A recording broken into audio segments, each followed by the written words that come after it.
ఓం నమః శివాయ. ఓం నమో నారాయణాయ.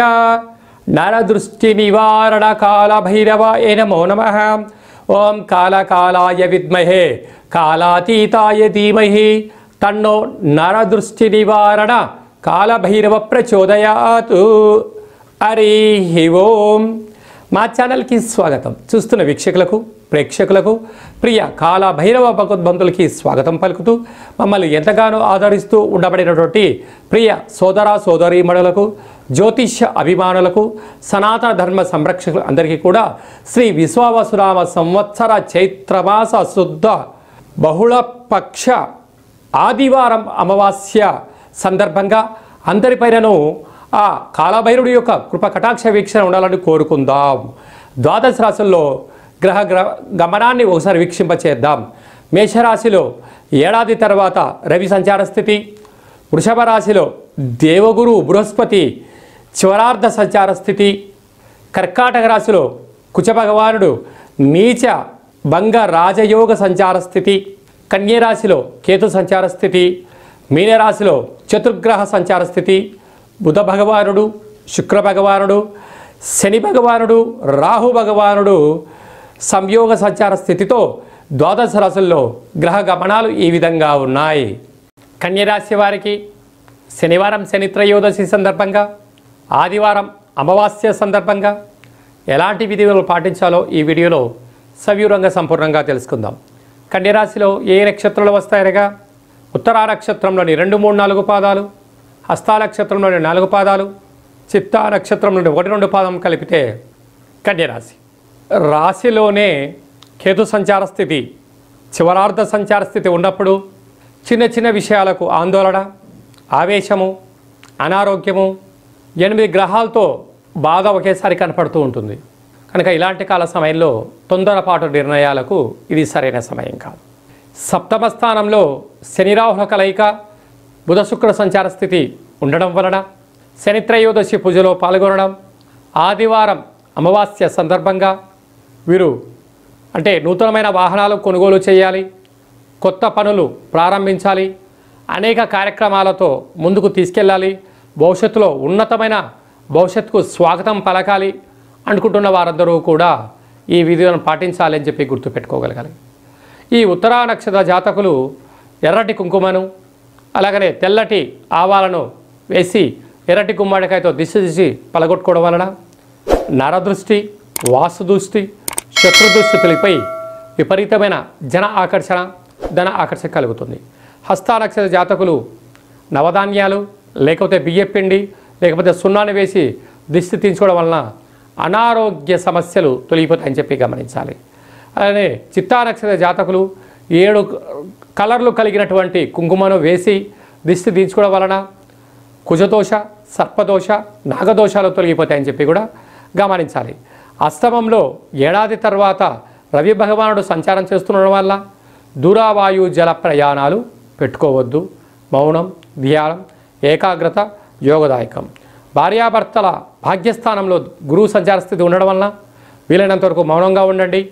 మీరు చేసిన మంచి మీ గృహస్థాశ్రమ జీవితంలో మీరు మరో మెట్టుకు తీసుకెళ్లేటువంటి పరిస్థితి ఉంటుందని చెప్పి కూడా గమనించాలి. శ్రీ విశ్వావసునామ సంవత్సరంలో ప్రారంభకాల సమయంలోనే చైత్రమాసంలో కృష్ణపక్ష ఆదివారం అమావాస్య రావడము, శనివారం రోజు శని త్రయోదశి రావడం చాలా అరుదుగా జరుగుతూ ఉంటుంది. కనుక ఇలాంటి కాల సమయంలో మనమందరము కూడా ముఖ్యంగా పాటించాల్సిన విషయం ఏమిటయ్యారగా శని రాహుల సంచార స్థితి మీనరాశిలో ఉంది. కనుక అందరము కూడా వీలైనంత వరకు శనివారం పూట శని భగవానుని దర్శించి నల్లటి వస్త్రంతో ఆయనకు దీపాన్ని వెలిగించి నల్లటి నువ్వులతో అర్చన చేసి నల్లటి ద్రాక్షను దక్షిణ సహిత నల్లటి నువ్వులను అక్కడ ఉండబడిన బ్రాహ్మణోత్తములకు దానం చేయడం వలన శని రాహుల దోషం తొలగిపోతుందని చెప్పి ప్రధానంగా గమనించాలి. అదే కాకుండా మనకు చైత్రమాసంలో శ్రీ విశ్వావసునామ సంవత్సరంలో ప్రారంభకాల సమయంలోనే ఆదివారం అమావాస్య అనగానే మనకు బాగా గుర్తొచ్చేటువంటి విషయం ఏమిటంటే తెల్ల జిల్లేడి యొక్క వృక్షము. తెల్ల జిల్లేడి యొక్క వృక్షానికి ఎవరైతే ప్రదక్షిణ చేస్తారో వీలైతే అక్కడ దీపాన్ని ఎవరైతే పెడతారో ఇంకొంచెం పరిస్థితుల ప్రభావం అనుకూలిస్తే ఆ యొక్క తెల్ల జిల్లడి యొక్క వేరును తీసుకుని వచ్చి బాగా కడిగి సింధూరం పూసి ఇంట్లో ఒక లక్ష్మీ గణపతి పూజా కార్యక్రమం చేయించుకొని ఇంట్లో పెట్టుకున్నట్లయితే మనకు రాబోయే 7 తరాలకు అద్భుత రాజకీయ విద్య ఉద్యోగ వ్యాపార కార్యక్రమాల్లో విజయాలన్నీ మన సొంతమైతాయని చెప్పి గమనించగలగాలి. కనుక మనకు ఈ ఆదివారం రోజున అమావాస్య రావడం వల్ల ఇంట్లో ఉండబడినటువంటి అందరికీ గృహాలకి మన వాహనాలకి ఫ్యాక్టరీలకు కర్మాగారాలకు ఒక కొబ్బరికాయతో ఒక నిమ్మకాయతో ఒక కూష్మాండంతో దిష్టి తీసి పగలగొట్టగలిగినట్లయితే అద్భుతమైనటువంటి సంవత్సరాంతము మనకి ఎలాంటి అష్ట కష్టాలు లేకుండా అష్టైశ్వర్య ప్రాప్తిని కలిగిస్తుందని చెప్పి కూడా గమనించగలగాలి. ఒక్కొక్క వ్యక్తికి అంటే వారి యొక్క పేరు పైన వారి యొక్క జాతకరీత్యా ఏమేం చేసుకోవాలో కూడా కింద నెంబర్ని మీరు సంప్రదించినట్లయితే ఆ రోజు ఏమేమి కలుపుకోవాలి, ఎలా దిష్టి తీసుకోవాలో కూడా మీకు అన్ని వివరాలను సవివరంగా సంపూర్ణంగా కూడా తెలియజేయడం జరుగుతుంది. ఇంకను ఈ ఆదివారం అమావాస్య సందర్భంగా ఈ యొక్క పాత్రను అక్షయ పాత్ర అంటారు. అంటే ఎప్పటికీ కూడా నశించబడనటువంటిది అంటారు. కాళభైరవ స్వామి యొక్క అక్షయ పాత్రను మనం ఇంట్లో పెట్టుకొని ఇలా శబ్దం చేసినట్లయితే ఓంకార శబ్దం రావడం జరుగుతుంది.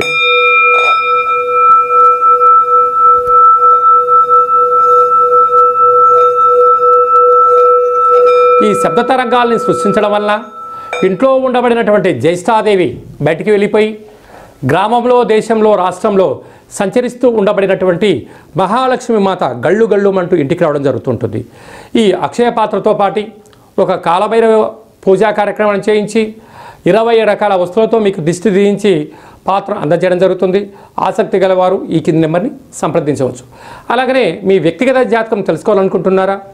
మీ పేరు, పుట్టినటువంటి తేదీ, నెల, సంవత్సరం, సమయం రాసి వాట్సాప్లో పంపించగలిగినట్లయితే 100 సంవత్సరాల జాతకాన్ని రాసి పంపించి మీరు పుట్టినప్పుడు గ్రహ గమనాలు ఎలా ఉన్నాయి, ప్రస్తుతం ఎలా ఉంటున్నాయి, శ్రీ విశ్వావసునామ సంవత్సరంలో ఎలా ఉండబోతుంది, రాబోయే కాలంలో గ్రహ గమనాలు ఎలా ఉంటున్నాయి అనేటన్ని కూడా సవివరంగా సంపూర్ణంగా తెలియజేయడం జరుగుతుంది.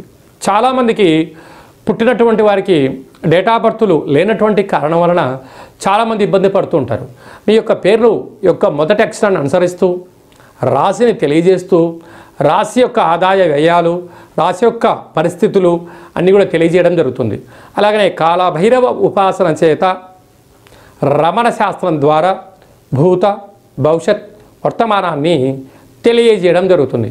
కనుక జాతకాన్ని తెలుసుకుందాం, జీవితంలో రాబోయే అడ్డంకులు ముందే తెలుసుకుందాం, వాటిని అధిగమించే ప్రయత్నం చేద్దాం, ఆ కాళభైరవ స్వామికి ఆశీస్సులు పొందుదాం, అందరము బాగుందాం, అందులో మనమందరం ఉందాము అనేటువంటిది కార్యక్రమంలో స్వామివారి ఆశీస్సులు పొందుదాం.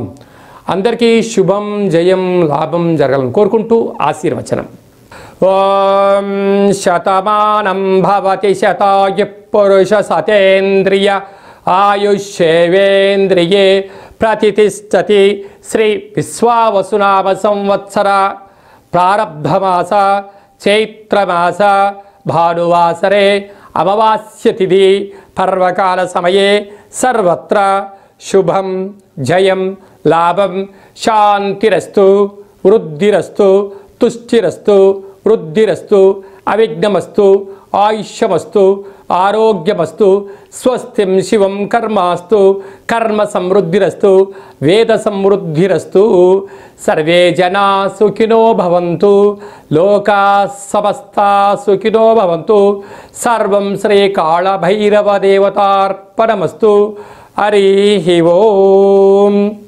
ఈ వీడియో మీకు నచ్చినట్టయితే లైక్ చేయండి, మా ఛానల్ని సబ్స్క్రైబ్ చేయండి.